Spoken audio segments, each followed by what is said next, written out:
Good morning, good afternoon, good evening to you, wherever you are in the world. I'm Tigress Osborn. I'm the Executive Director of NAAFA, the National Association to Advance Fat Acceptance. And welcome to the NAAFA Webinar Series. Today we are joined by Luca Yacón and Kimmie Singh, and we'll be introducing them in just a moment. Before we do, I'd also like to introduce you to our interpreters today from Pro Bono ASL. Today we are joined by Ingrid and Selena. Please check out and support the work of Pro Bono ASL. They are amazing partners in accessibility, and you should be hiring them for all of your events. You can find information about them at probonoasl.com. I also want to wish you all happy Fat Liberation Month. Throughout the month of August, we will be celebrating fat joy and fat community and enhancing our support systems by learning together and socializing together virtually, mostly from NAAFA, but all over the country, we are seeing folks plan local Fat Liberation Month events. So please do check out the hashtag Fat Liberation Month, especially on Instagram. So you can see what others are doing. And to see what we're doing, visit our website at naafa.org. NAAFA.org/FLM, and you'll find history of Fat Liberation Month, the virtual events that we've got coming up, and more. You can also give to NAAFA at that page. We have a $15,000 fundraising goal for Fat Liberation Month. That money helps us do all of our programming, including bringing events like this to you free of charge, open to the community. So please do support our work, and thank you if you are one of the folks who is already doing that.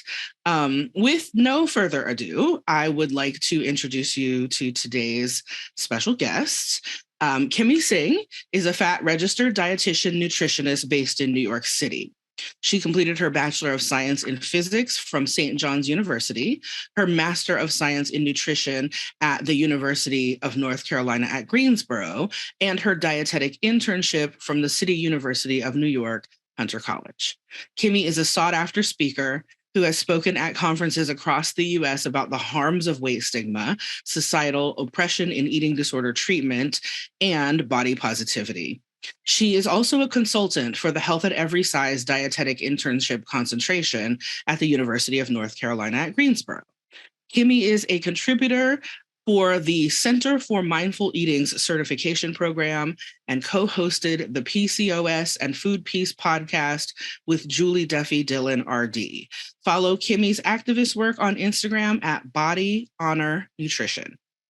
Luca Yacón is the founder of Radically Fit, the Bay Area's radical community gym rooted in fat liberation and joyful movement for all queer, trans, Black and brown folks and their allies, regardless of experience, size, or ability. They are a bigger-bodied queer trans POC who was adopted from Guatemala and grew up in the Bay Area. They have been a personal trainer for 10 years and a business owner for 5. Their work is centered in disrupting toxic fitness and diet culture by working with their community to find joyful movement. Follow Luca at Radically Fit Oakland. Kimmie and Luca, welcome to the NAAFA Webinar Series.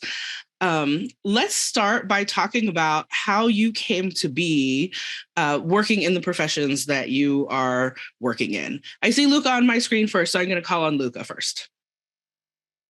Okay, hi everyone. My name is Luca. My pronouns are they and them.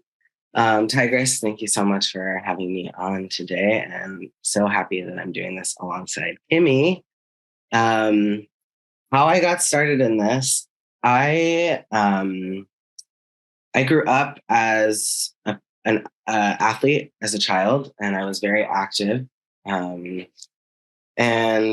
then I hit puberty and my body started changing. I started gaining weight and I felt a lot of pressure from outside institutions and people to really look a certain way to enable my success in moving my body in sports.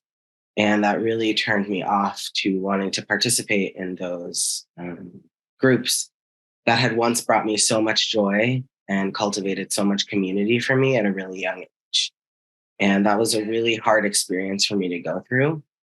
So I really lost touch with my movement practice at a young age. And when I was in my 20s, I struggled a lot with how the world perceived my body.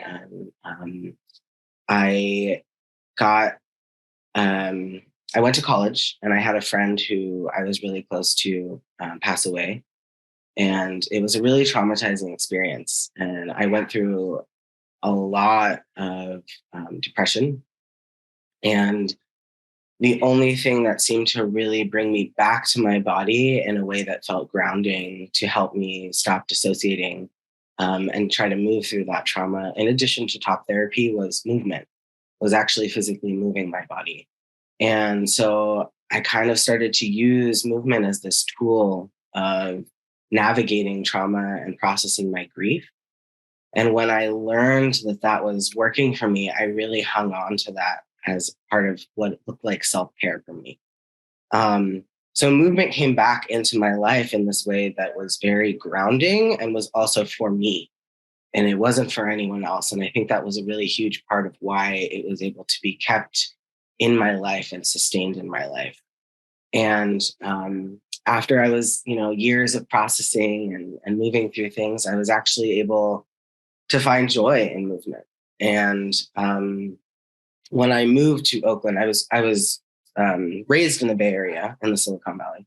And when I moved to Oakland 10 years ago, I was all of a sudden surrounded by more Black and brown folks and radical folks and people who were already doing this work to combat anti-fatness. And I really was able to open my eyes and see how even my own movement practice was still rooted in anti-fatness. And I started doing the work to deconstruct that lens.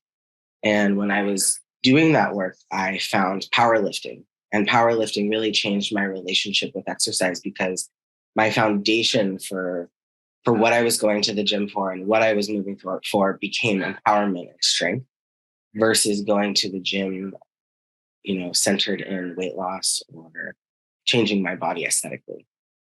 So I got into personal training.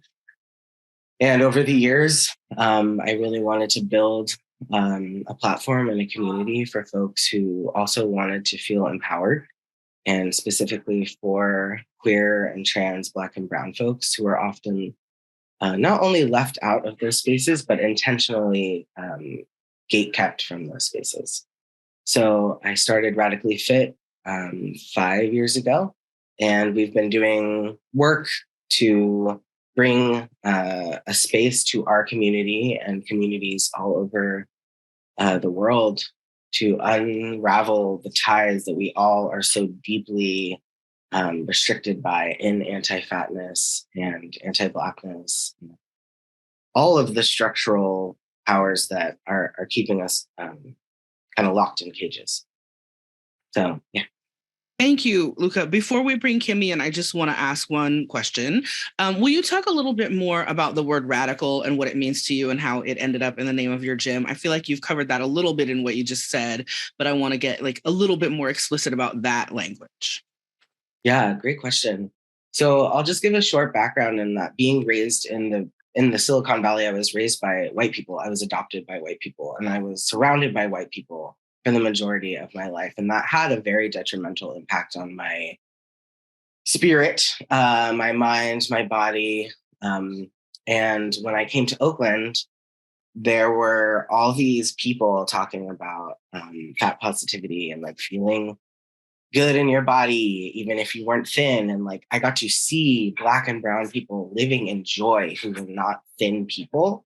And that was radical for me. That was a complete mind shift. And it was not only just represented, it was centered, it was prioritized. And I was starting to have all these conversations with people whose politics were very different from the people who I was growing up around, including my family. And I think, for me at this point in my life, the basis of human rights and human decency towards fat people, trans people, queer people, Black people, brown people is not radical. It should just be kind of a foundation of how we live our lives. But that being said, I live in Oakland, which is a very small little city against the whole world. And it is radical in 99% of the rest of the world to see people like myself creating spaces the way that we're creating them, and having fat people move for joy, right? And not move to lose weight, not move to be thin, not move to kind of set the standard for other people. We're moving because it feels good in our bodies, and we walk away feeling stronger and more empowered. And that in itself felt very radical. Yeah, you're absolutely right. None of what we're doing, none of our work as fat liberationists should be radical. It should be standard, right? It should just be. Thank you, Luca. Before we have you all start talking to each other, I want everyone to hear Kimmie's origin story. Kimmie, how did you get to be doing this work as a dietitian nutritionist? Yeah, oh gosh. I find that the seeds slowly started to be planted like early on in life when I was a child, like in the 90s. And it was a time where dieting was so loud, and there was like a specific brand of diet culture of like the low fat craze. And yeah, it was, it's always been ubiquitous, but it just felt really loud in a really specific way growing up, both in my household and in how I connected to food. And from a really young age, I just felt like I couldn't be trusted around food, whether it's because that's what my parents were telling me or what society was always saying about people of size. So I just kind of grew up with dieting being my norm. And as I got older and learned that I had an eating disorder, that's sort of what kind of blew my mind, because I didn't know there was a way to connect to food outside of either feeling permission because you're thin or dieting because you're fat. And yeah, it was through that time that my mind was just so blown, because I've been exposed to so many types of diets that I thought I knew everything about nutrition and different approaches. I felt like I've tried it all. And so when I learned that there's this whole other world where eating has permission and you can connect to hunger and fullness cues, it was just something that I was like, oh my gosh, I want to help other people connect to this. And it's really interesting because now what I know I learned that time in my healing, I would say it wasn't very radical. I would say it was more like dieting light. Like it wasn't really something that I practice now, but like through then I also learned how, for a fat person trying to eat with permission, eat in a way that feels nourishing and tasty and connect to your culture, things can just feel like it's very politicized, because the world is telling you to be thin. The world is telling you, yeah, you should use food as a way to control your body size. So whether you're eating like, I don't know, like a hamburger, or you're eating a salad, like the world is always going to have ideas to attach to and project on what it means for you and your food story. And so I think that means that people start also maybe surveilling themselves and how they connect to food, similar to how the world surveils fat people's bodies and how we connect to food. So I think like exploring kind of that fat liberation lens and how it affects food has been really special for me as being a fat dietitian, since there are such few of us. And it's just something that's made me more and more passionate about doing this work.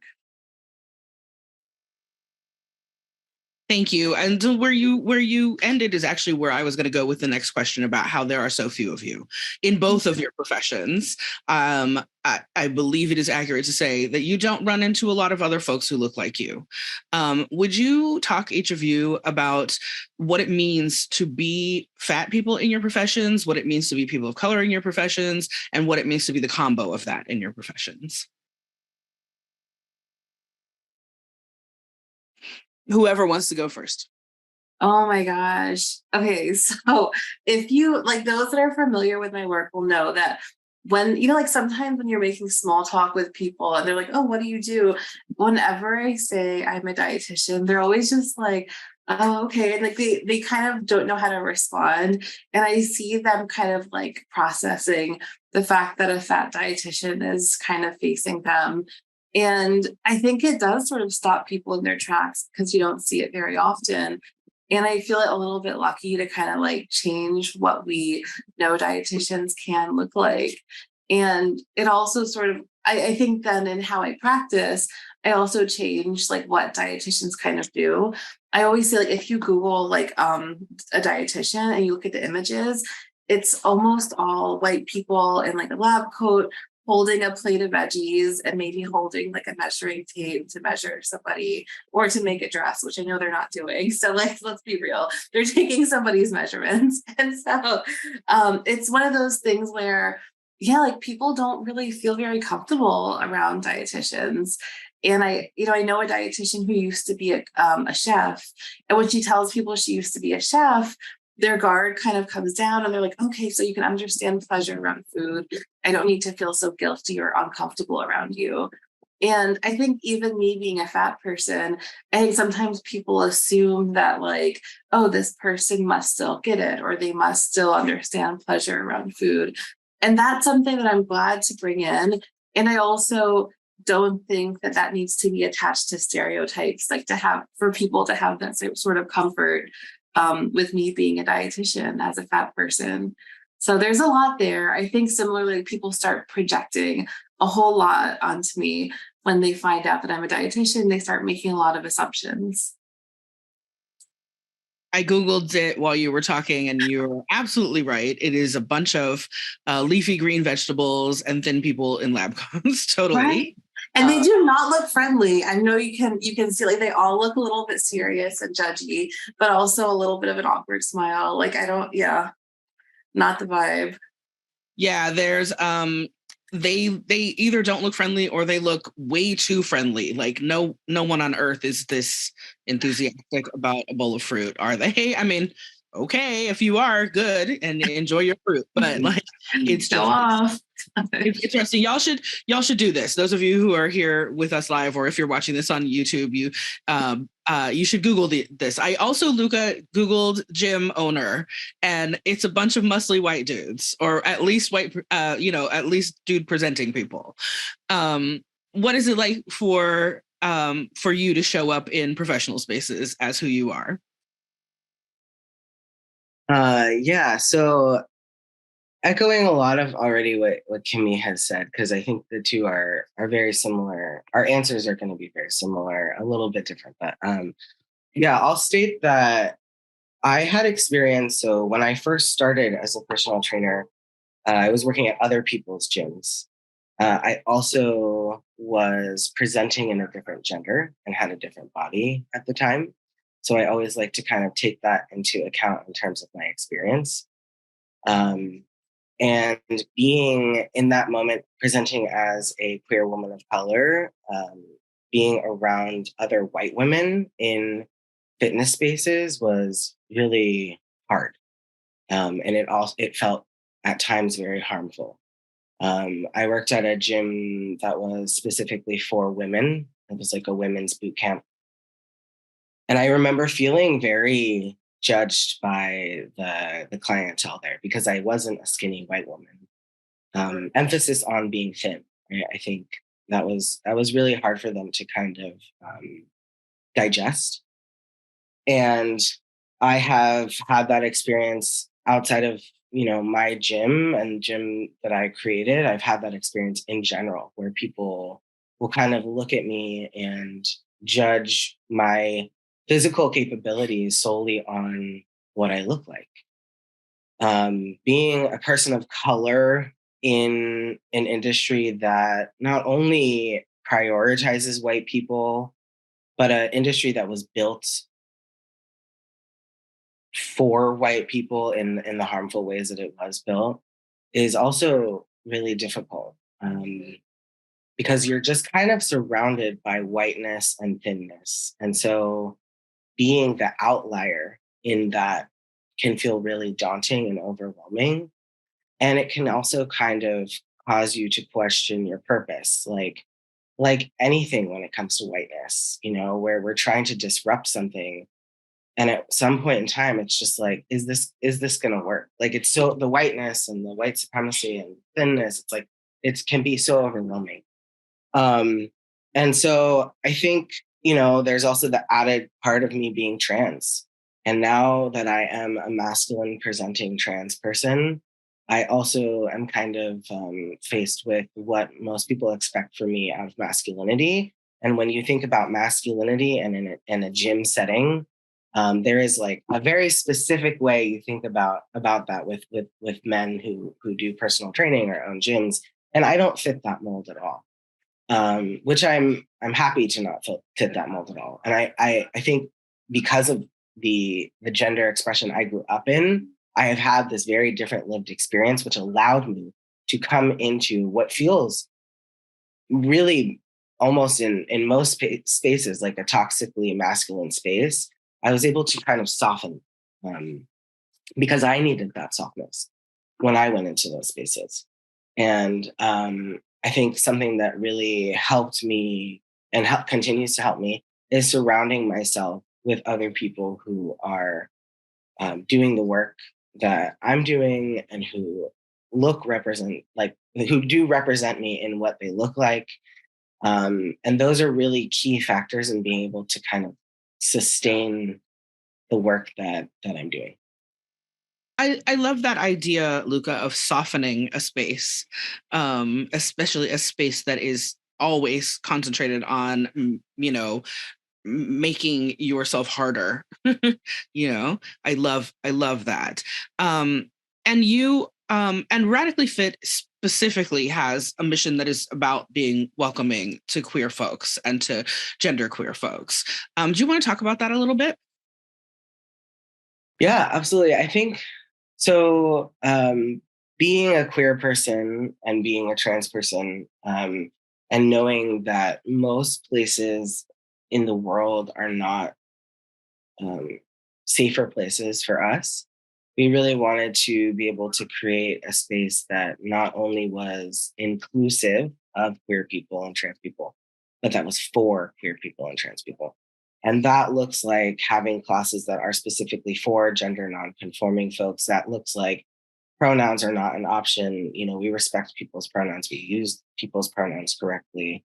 And also, like, just being able to be in a space, like, I can speak from my experience, being in a space where feeling embodied as a trans person can actually be a really hard experience. It's not always a positive experience. We have folks who maybe are interested in top surgery, but haven't gone that route yet. And being in a movement space, you are asked to feel certain parts of your body that perhaps you have ignored your entire life. That's very similar to the work that kind of comes up with fat folks, right? There are certain parts of our body that, because of society, we've been taught to hide or to not think about or to like really kind of dissociate from. And so moving your body and feeling embodied, that is a very vulnerable space to be in. So we are really trying to create a physical space for people to come in and be able to move their body and be able to be in their body and not have it be a triggering experience, because we're showing respect, we're showing kindness and softness in ways that most people who go to a gym have not felt and would not be able to feel. Thank you. Kimmie, will you talk about how gender shows up in your work and what, I think that there's some really like binary things about women and nutrition that I see when I observe my friends who are in the field, and that I'm sure you deal with your clients. But will you talk about that and also what it means to non-binary or genderqueer folks who come into a dietitian's space? Yeah, absolutely. I mean, well, first, naming my privilege as someone that is cis, it's not my lived experience. But from what I understand from folks I know that are in the field, it's really tough because the field is kind of dominated by cis women that unfortunately like haven't done a whole lot of work around exploring their own gender identity and also how other gender identities can be different. So I find that it can be a really unsafe space, like through the training process And we aren't having a lot of conversations around like how when people are seeking gender affirming care, how as dietitians we can be collaborative with the rest of the team, how we can best support somebody as their nutrition needs might change, or through the healing process through surgery. And I just find that there's also kind of this attitude in the field of like, oh, so many dietitians are like these homemakers that are sometimes like housewives, and it's very weird, very antiquated. But I find that there's a really like gendered history around that in nutrition, and how it also kind of gave these women like this sense of authority over people's bodies, and that, you know, and to people that didn't have a lot of power in their personal lives. And then like this idea that you can control other people's bodies or give them these recommendations, it just seemed to be something that psychologically, like there was a lot more going on, socially, definitely a whole lot going on. And I think combine that with whiteness, and you really have this perfect storm. So then, like, for me, as somebody that is a person of color, what I find is that, like, in the field, a lot of times the conversations are dominated by white folks. And then it's like they're the us token people of color that are like, oh, and you can go back and educate your communities with all this information that we have, because they just don't know and they don't have this knowledge. And it's very much kind of minimizing these folks as being other or being less than. So I want to bring in a couple of thoughts and questions from the chat, and folks who are here with us live, if you have more questions, you can go ahead and start putting those in. First of all, when I mentioned the super enthusiastic people in white coats grinning over their fruits and vegetables, and I said, no one loves these things quite that much, right? Will said, well, you should see me around strawberries, though. Touche, Will, touche. The strawberries are really good. I have to agree. And of course, people do enthusiastically love their favorite foods, right? Even whatever they are, fruits and vegetables included. I was mocking the fake enthusiasm in these photos. If you genuinely love your foods like that, you know, post those selfies and put them on our Fat Liberation Month hashtag, because we love to see folks, you know, unabashedly enjoying their foods. So thank you for that reminder, Will. Can I add something to that, Tigress? Please. Yeah, I think it's also like so complex for fat people with like the pressure around eating fruits and veggies, that sometimes it can feel like these foods no longer feel very neutral, or like they're put on this pedestal that they don't need to live up to, right? Like they can just be food that can sometimes be really tasty and fun, just like any other food, but it doesn't feel neutral. And so I think that like as fat people, there is this shared experience of like, oh, it can still feel and is really radical to say like, I'm not always excited about like a salad in the same way that I might be about this other food. And sometimes vice versa. And regardless, it's okay.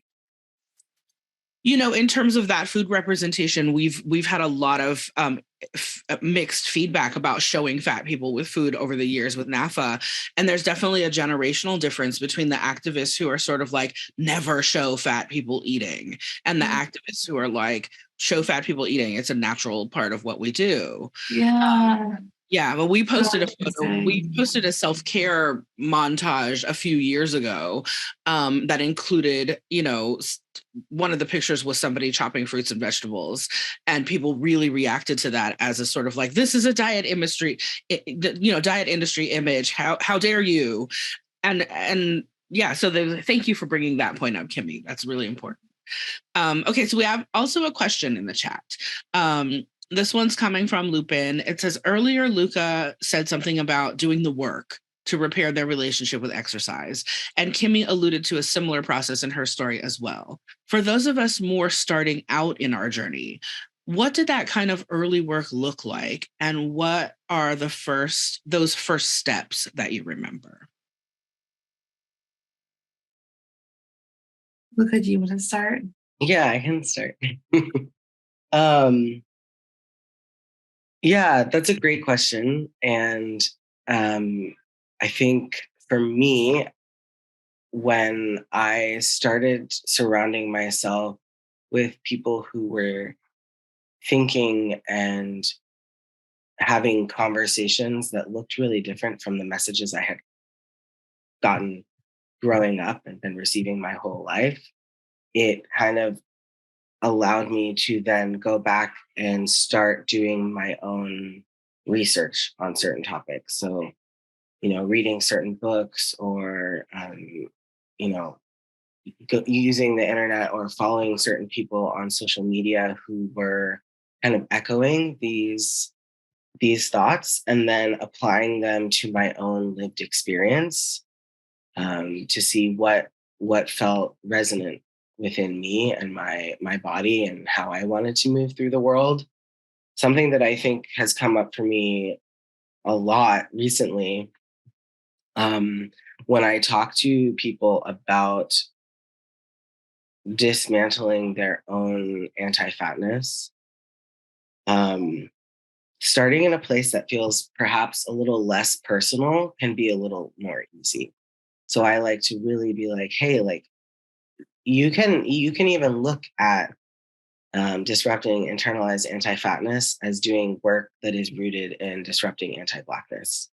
And when it's put in that lens, it can make it kind of like, okay, maybe I don't necessarily need to start with going through the trauma of growing up as a bigger bodied or fat person and the trauma that was, placed onto me and perpetuated onto me.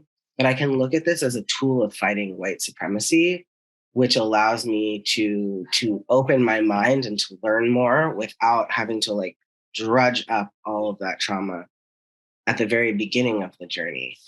And I think being able to talk to other people about it, community, people who are questioning the same things was really helpful to me as well. Because again, I was surrounded by white people who, whether intentionally or not, were perpetuating white ideals and white supremacy all around me.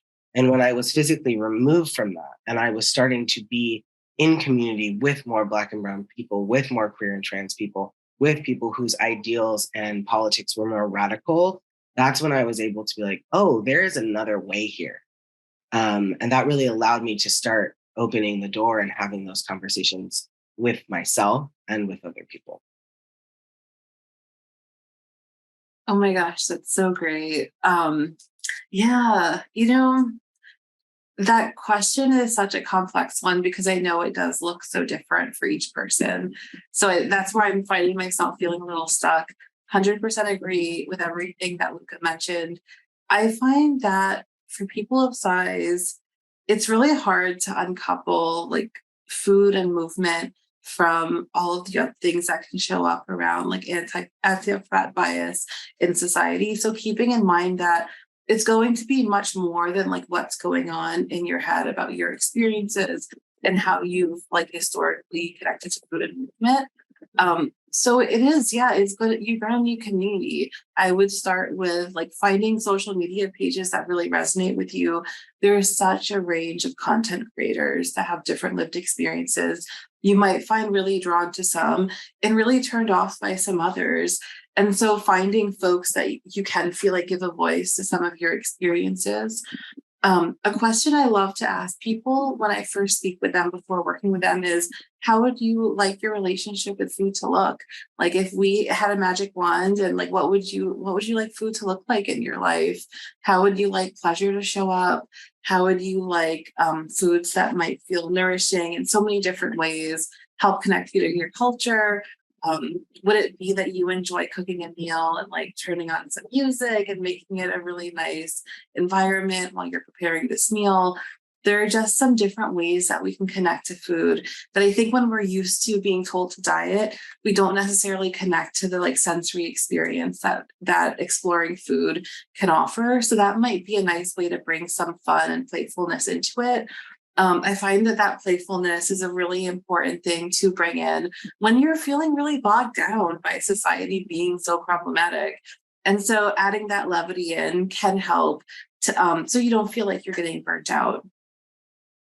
And I would say, I bet that Luca also has ideas too around like play, around movement, because there's a lot there too. And yeah, our bodies can be really cool things to play around with. What do you want to talk about that, Luca? A little bit about playfulness and working out? Yeah, I mean, I just want to also say like pleasure. Oh my God, pleasure, pleasure, pleasure, pleasure is denied for Black people, fat people, queer people, trans people. Like pleasure is never what we have been taught to center. And yet pleasure is going to be what keeps us going through this revolution. Like it has to be center. And there are so many ways to enjoy pleasure. We do at the gym before a class, we do like a group check-in where everyone states their name, their pronouns, and then we ask a question of the day. And one of my favorite questions that some of my employees ask, or that I will ask myself, is like, how are you going to practice pleasure today or this weekend or whatever? And it's just like something that, like, as people who live under capitalism, it's not even, sometimes we can go days, weeks, months without even like checking in with that question and checking in about pleasure in our bodies. So thank you, Kimmie. And I just needed to like say yes. And I think like, yeah, there's, you know, something that's also really important in our work is joy and joyful movement. Because I mean, somebody wrote Michael in the chat, and my brain went immediately, and I know that this isn't what was written, but my brain went immediately to people like Jillian Michaels, or if you think about that show, The Biggest Loser, right? And like the way that exercise was portrayed on that show, and how that's actually like a very common experience for people who are fat, who are going to the gym, right? Where it's like, this movement has to be militarized, it has to be grueling, it has to be awful. And if you don't have some violent reaction to it, you're not doing it right. And if we can just flip that 180 degrees, 360 degrees, how does that work? Anyway, 180. If we flip it around, right? And instead we think, okay, like, how can people move their bodies in a joyful way? Like, what does that look like to people? And for some people, that can be coming into a gym, that can be lifting weights, that can be dancing, that can be boxing, that can be stretching. For some people, people are gonna be like, no, I never want to set foot in a gym. I want to be outside. I want to be hiking. I want to be swimming. I want to be rolling around in the grass. And I am here to champion whatever movement brings you joy, because that is the movement that you are going to sustainably do throughout your life. That is the gateway to being like, okay, like maybe I really like swimming, but I want to try biking. Or maybe I've really enjoyed my time lifting weights and now I want to try hiking. And all of these things are interconnected. But the baseline, and what's most important in the work we do, is providing the space for people to figure that out, and the space for people to take that joy and be able to utilize that, knowing like, okay, yes, I know I can feel joy in movement because I've had that experience. And now I can go and try and apply it to all these other places in my life. So finding something playful, finding something joyful, that is the key to getting people to kind of start to repair their relationship with exercise and movement. And Luca, will you say that question again that you all sometimes do as your check-in? Because I would love for folks who are here with us to answer that question with each other in the chat. Yes, absolutely. So the question of the day is, what are you doing? What's one thing you're doing this week to feel pleasure or to center your pleasure? Yeah, so please go ahead and drop your answers in the chat while we continue to talk with Kimmie and Luca. We have another question from the chat. Anna wants to know, what kind of support and resources are there specifically for fat dietitians? It's a really isolating experience. Yeah, I haven't found many specific supports for like being a fat dietitian. If you're looking for support, reach out to me. I will help you get connected to like the very few other fat dietitians I know.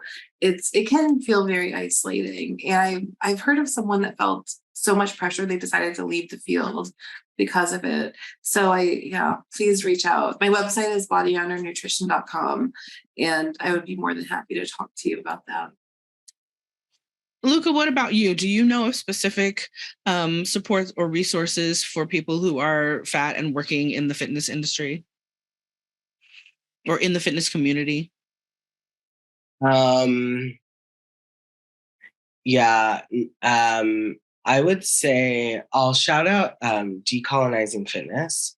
Alaya Parker is a Black trans masc human who has worked in the fitness industry for a significant amount of time and does a lot of online platform work.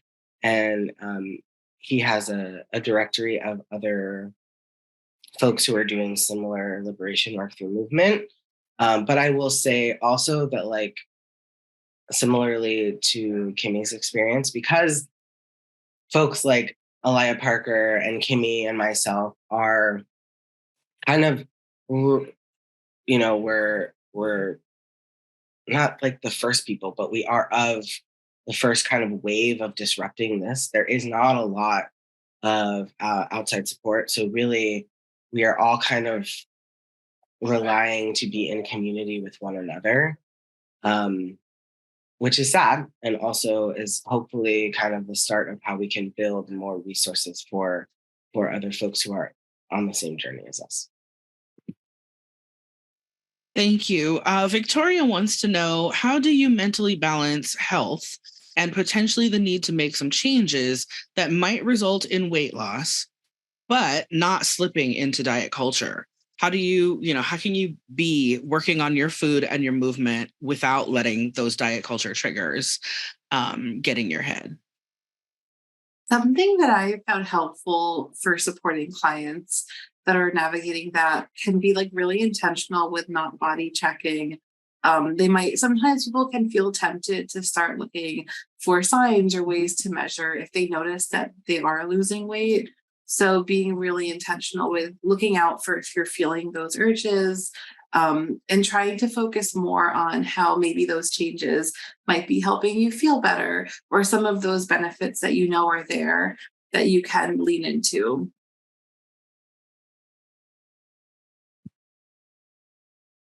Luca, do you want to add anything there?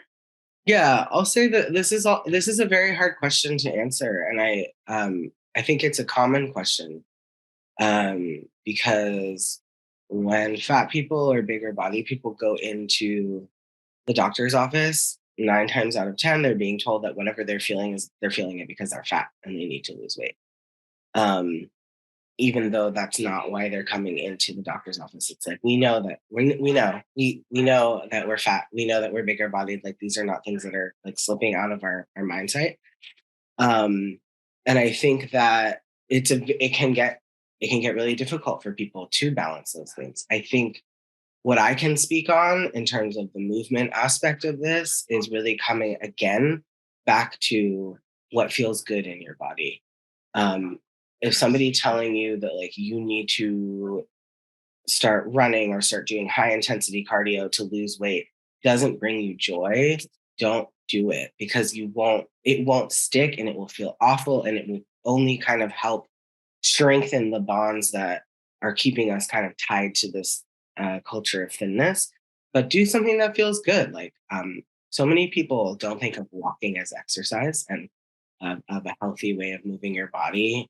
And walking is like one of the greatest things that folks can do in terms of movement. I love to go on a walk, listen to a podcast. I'm not thinking about how many steps am I taking? Am I sweating? How many calories you're burning? I'm literally being like, I want to be outside. I want to see things around me. I want to feel the breeze. I want to, listen to this podcast, and I just want to be in this moment with myself. And finding little pockets of that is what, has kept me going through over 10 years of fitness multiple times a week. And that's something that is really sustainable for me, as opposed to only thinking about it as, I have to hit this number. I have to feel like I've sweated gallons of water for this to be something that was really productive or efficient, right? We're moving because it feels good in our body, and it gives us really great mental health and emotional health benefits as well. It seems like a good transition to Amanda's question. Amanda says, I'm lucky to have found workouts I love, but right now I'm injured, and that tends to bring back some of the shame and struggle. Any thoughts on how to work through injury or through rough spots in health? Yeah, I have also been injured, and I'll state that not only have I been injured, but there have been years where my schedule has not allowed me to work out in the way that I would like to. I'm a business owner, and I'll say that like when I started this business, it was like, oh my God, this is a dream. I'm going to be able to work at this place that I've created. I'm going to work out all the time.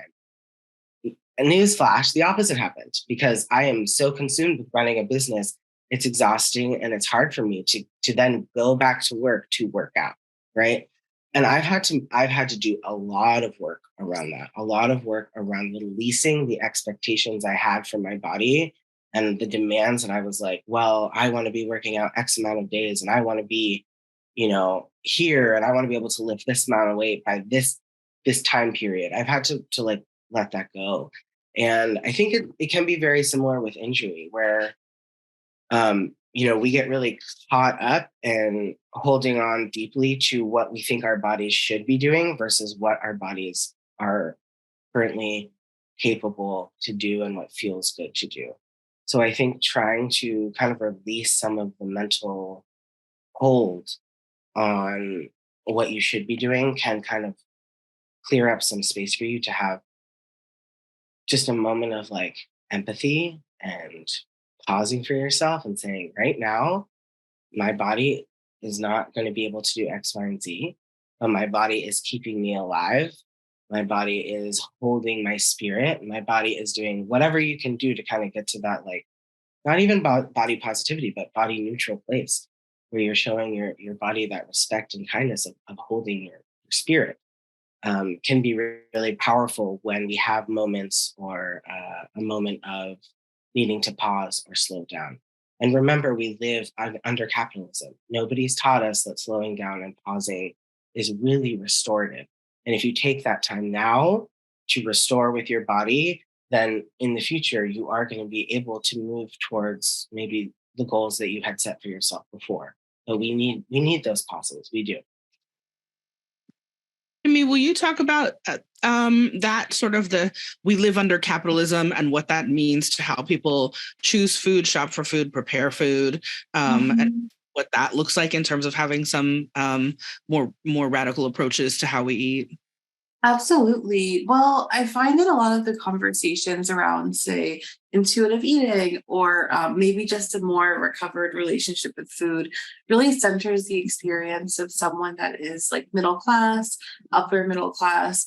And in reality, like fat folks that do not have access to food are the ones that are feeling tons of shame with heading to food pantries, with trying to get more resources and who might be stuck in a little bit of a cycle that can mirror kind of the sense of scarcity that people can feel around dieting.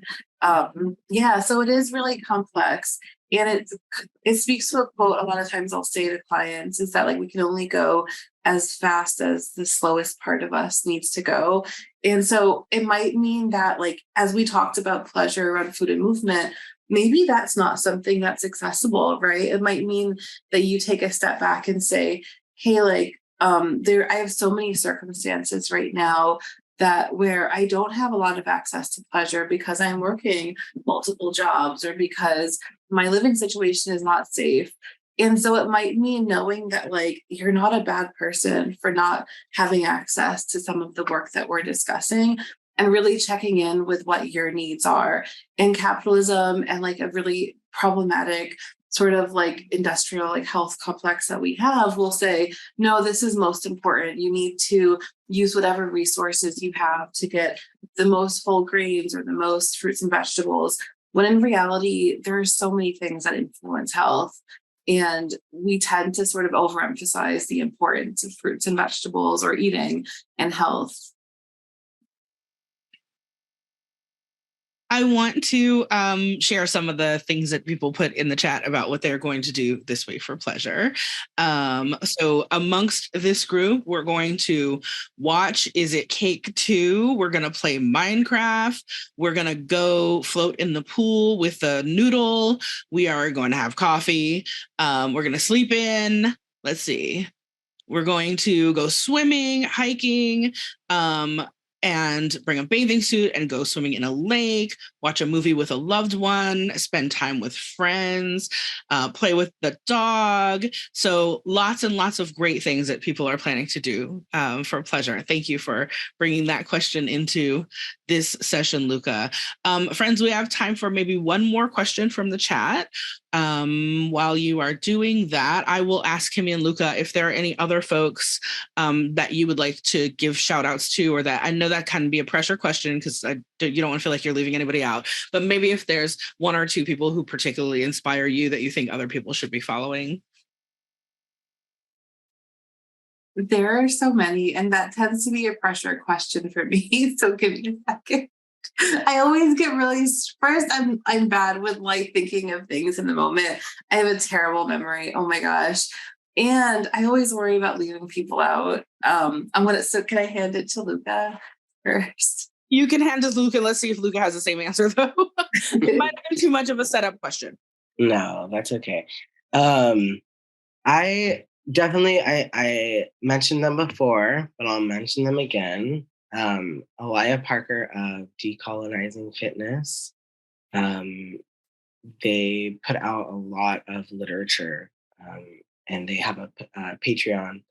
So I definitely would suggest following him. And then, I think I also need to think about it for a second if there's other people, but I can, we can write it in the chat. Yes, and the rest of you can also write folks in the chat. You are probably following people other than Kimmie and Luca who you can bring to each other's attention and maybe even bring to their attention. So let's go ahead and go with our closing question. Is there anything we didn't ask you about today that you really wish we had asked you, that you really want to share with folks before we end this session? I have one thing. I find that most people feel like there's a way of eating that's right and that they just haven't been told what that is or they're doing it wrong. And I just want to remind folks that there's not a right way. You have to find what feels like it works for your life, in your body, and your relationship with food. Luca, what about you? Any final thoughts? So many final thoughts, but I think really mainly when folks are trying to dip their toe into movement or coming back to movement or are paused with their movement practice for now, I think it's really important that we show ourselves softness and kindness and empathy, because we live in a world where those nurturing feelings and emotions are not given to us by others a lot of the time. So I think if you find yourself in a situation that feels frustrating or scary, really taking a moment to pause and to be with yourself and be kind to yourself, because it's very vulnerable. It's very vulnerable to show up and to move your body in space with other people. And there are so many people in this world who do not have access to places like Radically Fit or access to working with somebody like Kimmie, and having to kind of rely on that inner pause is really helpful. Thank you. That's, I think, a beautiful place for us to wrap up. I know there were a couple more questions. We'll have to have y'all back. And how can folks find you, reach out to you? Where are you? I know we said some of it in your bios, but if you will just tell everybody again, where can they find you online, Kimmie, or how can they find you in the real world? Yeah, so you can find me on my website, bodyhonornutrition.com, or usually on Instagram, and my handle is bodyhonornutrition. What about you, Luca? You can find us on our website, which is radicallyfitoakland.com, or our Instagram, which is radicallyfitoakland. Thank you. Thank you both for being here. We are happy to have you, thrilled to have you help us start off our Fat Liberation Month this year, and looking forward to, being a continued relationship with y'all. Thank you so much for your work. I will remind everybody that you can find NAAFA on your favorite social media at NAAFA Official. And you can see videos like this from our past webinars on our YouTube channel, which is also NAAFA Official. And once again, we just want to thank all of the folks who show up with all kinds of support for NAAFA and for fat liberation work with other organizations and individually. This is work that is predominantly done by volunteers throughout the history of the movement and across the country and around the globe now. So thanks to all the folks who are doing the work of fat liberation and spreading the joy and good news of fat liberation. And if you want to support NAAFA's work in that way, you can visit our website at naafa.org/give to make a contribution. Your contributions help us keep these kinds of webinars free and open to the public. We are also operating fundraisers on Instagram and Facebook this month. So if you are comfortable giving through one of those Meta products, Meta does not charge any kinds of processing fees when you give that way. So we get even more of the money. So thank you so much, everyone, for being here today. Do check the calendar of events for Fat Liberation Month to see what's coming up next. And we'll hopefully be seeing you all throughout the month. Thanks again, Pro Bono ASL. Take care, everyone. Thank you. Thanks.